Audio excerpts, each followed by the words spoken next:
Hi everyone! So ito ay Hulugan Falls. Di ba sobrang ganda? But before tayo tumuloy sa pag-discuss about Hulugan Falls, punta muna tayo sa iba-ibang falls. So from the start, ito sa registration at may konting briefing about sa pag-akyat. So kung may asthma or bagong opera, wag nang ituloy mo nang umakyat kasi hindi rin talaga ganong kadali yung trekking.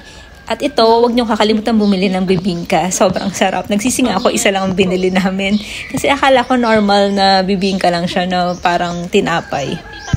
So ito, 3 pieces, tapos may kasama ng maliit na bayong. So kakaiba siyang bibingka eh. Grated murang nyog. And then sa ibabaw may cheese. Napakasarap talaga. So try nyo na lang talaga. Hindi kayo magsisisi. At dito kami nagstay. So may CR na. At yan yung cost. Ayan. Diyan kami naligo after ng hike. So, sobrang komportable. Kasi nga, after ng hike, meron na kayong maliliguan, diba? At diyan na rin kami nag-park. Dito kami dinala nung aming tour guide na si Kuya Romeo. So, ang lawak ng paligid, diba? Kaya maluwag talaga para sa parking. At pwede kayong mag-rent ng life vest dito. So, 70 pesos yung rent. Yung parking, 50 pesos. So, ayan yung car namin. Kung gusto nyo rin dito magstay, try nyo na lang ding ask. Ayan, si Brownie at si Ngat-Ngat. Grabe talaga siya mag-Ngat-Ngat. Bagay yung name. So, pagtanong nyo na lang kung nasan si Brownie at si Ngat-Ngat. At ito na, nag-tricycle kami pupunta sa jump-off point. Medyo malayo din yung tinakbo ng tricycle. So, 100 pesos ang bayad sa tricycle. At pauwi naman, marayan na naghihintay na tricycle na. So, ito na yung start ng hike. So, wag kalimutang magdala ng tubig, lalo kung pawisin kayo or madaling mauhaw. Kasi medyo mahaba rin yung lakarin. Especially kung kagaya namin, napunta kayo sa 3 falls, yung Talay Falls, Hidden Falls, and Hulugan Falls. So, dito medyo nagdi-discuss kami kung tutuloy pa kami dun sa 2 falls or unahin yung Hulugan Falls. Pero nga, ang napag-agrihan namin, puntahan muna yung Talay and Hidden Falls. Ayan si Kuya Romeo. Napakabait na tour guide. Pagbaba nyo naman ng San Salvador Barangay, marami nang sasalubong sa inyo doon. So, may sasalubong na kagad na tour guide. So, anytime pwede kayong pumunta. Hindi na kailangan mag-book. Yan, lakad muna. Napakaganda ng paligid, diba? Yung pupunta pa lang sa waterfalls. Grabe yung mga puno. Kaya kahit mainit nung nagpunta kami, maaraw, hindi naman ganong kasakit sa balat or kainit sa pakiramdam kasi marami talagang puno. And very relaxing talaga. Everywhere kayo tumingin. Lalo pag malapit na kayo sa falls na nadidinig na yung agos ng tubig, grabe. Talagang nakakatanggal ng stress, very relaxing. Sa mga hindi pa nakapunta dito, talaga worth it na pumunta. Try nyo na din.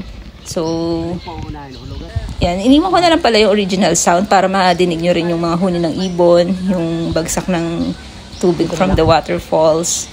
Sige pa. Grabe talaga, di ba? Puro puno, puro green. At ayan na, may nadaan na kaming mini dam. Irrigation pa lang. Grabe yun. Diyan pala relaxing. At itong maliit na waterfalls din, meron din kaming nakita. And ito na ang Talay Falls. Di ba? Though maliit siya, pero maraming bagsak ng tubig, kaya maganda rin. Ayan yung paligid niya.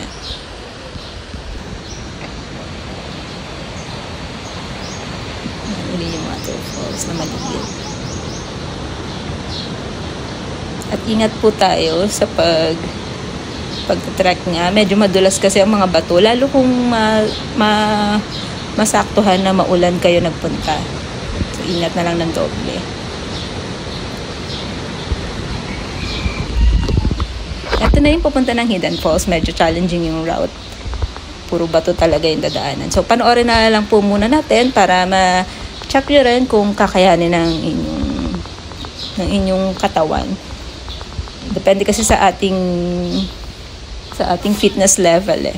So, yan, para may idea rin kayo yung mismong dadaanan papunta ng Talay Falls and Hidden Falls. And then, sa Hulugan Falls, medyo madali yung daan niya eh. Matarik lang, 80 degrees daw yun. So, pagpababa, medyo madali. Yung paakyat, yung grabe talagang kahingal. Dito medyo pawisan na talaga kami. Kaya importante talaga may dala kayong tubig. Lalo kung ganitong medyo maaraw. Hidden Falls, sobrang ganda. Ayan, malapit na tayo. Sobrang ganda din. Medyo maaraw lang sa part na to eh. Kaya hindi kami masyadong nagtagal kasi nga babad sa initan. Pero you will see, ang ganda-ganda din talaga ng Hidden Falls.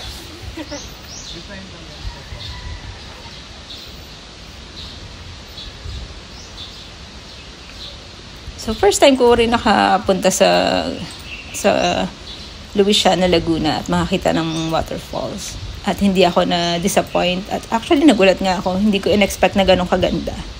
Kasi minsan, di ba, pag may pupuntahan tayong lugar, minsan na di-disappoint tayo kasi mataas masyado yung expectations. Pero dito baligtad talaga yung nangyari sa akin. More than my expectations talaga. And magandang form ng exercise ang hiking. Di ba, napakaraming benefits pag pupunta tayo dito. Nakingintab na talaga kami sa pawis that time. Malapit na. Almost there na. Sa Hidden Falls. Akala ko nga siya na yung Hulugan Falls kasi ang ganda-ganda na rin. And hindi ko naman in-expect na grabe talagang taas ng Hulugan Falls. Diba? Halatang excited na sa Hulugan Falls. So yan, puro bato talaga yung mga dadaanan nyo. At water nga.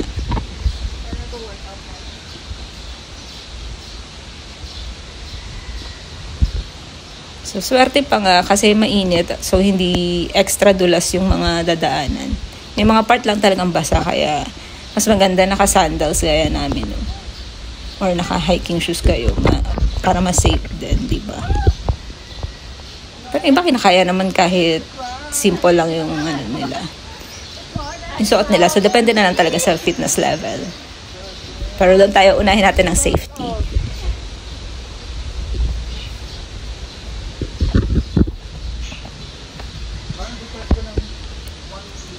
Diba, medyo mahaba rin talagang lakarin. Pero hindi pa po yan na lahat ng lalakarin. Medyo mahaba pa talaga. From the start to Talay Falls, to Hidden Falls, and Hulugan Falls.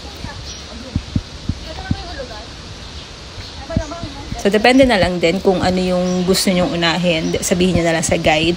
Or kung gusto nyo sa Hulugan Falls lang pumunta. Yung iba gano'n lang ginagawa, karamihan. Kasi wala kaming nakasabay papunta sa dalawang falls. Sa Hulugan Falls, nagulat kami, ang daming tao. So, siguro yung iba doon na lang talaga yung punta. And actually, may mga senior citizens din na pumupunta ng Hulugan Falls. So, ayan, sa mga nag-iisip kung kakayanin nila. Baka help sa inyo. Yung info na yun. So, tuntuwa din kami pag nakita namin. Sobrang ganda. Diba? Nagkataon din kasi nag-uulan na ng time na to eh. Kaya masyadong malakas yung agos. So, sabi ng iba, hindi naman ganyang kalakas yan kapag medyo maaraw talaga or hindi na umuulan. Like super summer. Namumulan na maigi. Hello! Ayan. Diba? Grabe talaga yung place na to. At, ayan, closer look. Diba? Grabe din yung Hidden Falls. Punta na tayo sa Hulugan Falls. After nito, excited daw kahit bino-voice over na lang. At na ang Hulugan Falls, diba? Sobrang ganda. Actually, mas maganda siya sa personal. And napakarami talaga nagsiswimming. Ay, hindi na capture ng camera. Yung sa bandang unahan yung marami talaga nagsiswimming. Pero ayan po, sulit na sulit talaga ang biyahe papuntang Luisiana, Laguna para tingnan ang mga napakaganda nilang waterfalls. So enjoy po. At ito na yung palabas mismo ng Hulugan Falls. So ayan, ganyan siya paakyat. So dire-diretso pa yan. Medyo mahabang lakarin. So I hope nagustuhan nyo. Thank you.